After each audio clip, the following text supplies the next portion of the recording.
This section here traditionally would have been filled with U.S. corn. Customers love it because it's a great product. What started as a big display has been shrunk. In response to U.S. tariffs and President Trump's threats to annex Canada, 71% of Canadian consumers say they intend to buy fewer American products this year.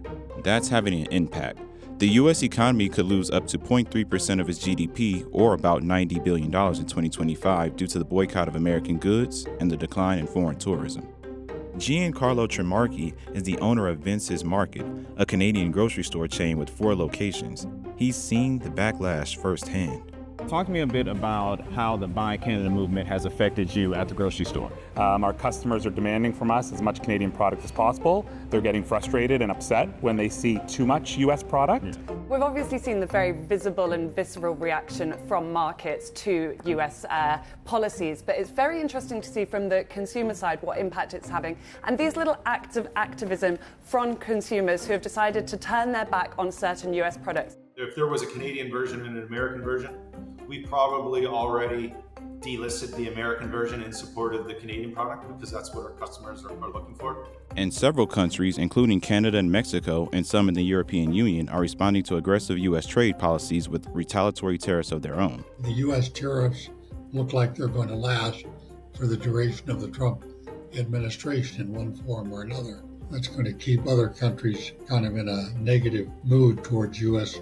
goods and services. So what impact is the boycott on U.S. goods and travel having? And is this just a political statement or a permanent shift in buying behavior? CNBC went to Canada to find out. Vince's Market got its start in Toronto in 1986 and serves about 30,000 customers weekly. March was when the real tariff threat was like all the news. We had Canada flags everywhere in the store.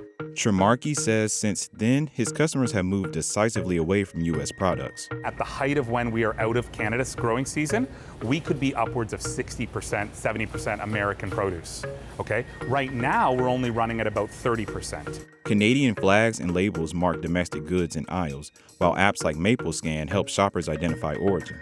You take a photo of a product, the app will scan what that product is, figure out what it is, the label, look up information online about it, essentially compile all that information together into a product page to kind of give you information about like the company's history, who it's been owned by in the past versus now, what are its Canadian ties. But some items are hard to replace.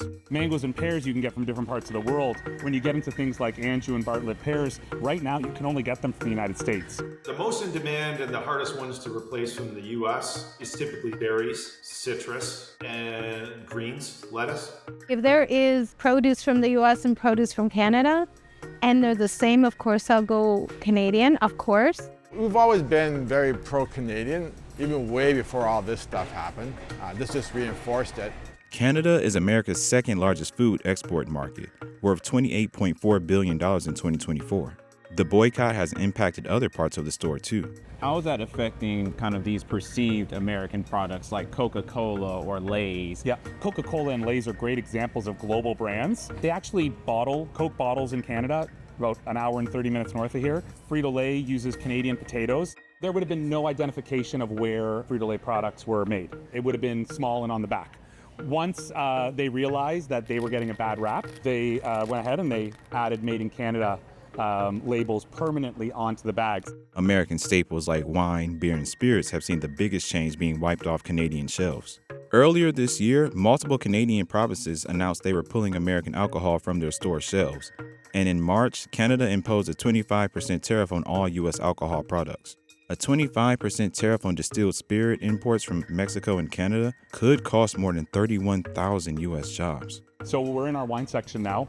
Our wine business, roughly 35-40% of our red wine sales is California cabs and blends. So that's $60,000 a week in sales that are just gone. They've evaporated from the United States. We're replacing it, and we're replacing it with import wines from France, from South Africa, from Australia, from New Zealand.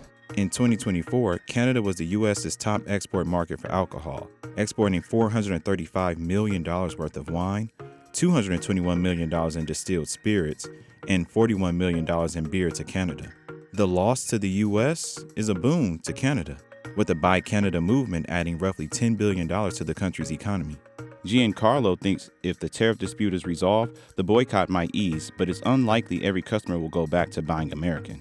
So I actually just had to respond to a customer from last week that came in and felt like we had too much American product, and they told us they're not going to shop at our store anymore. And just like shelves are being cleared of American products, international travelers are clearing their travel plans to America, turning away from the country as a destination.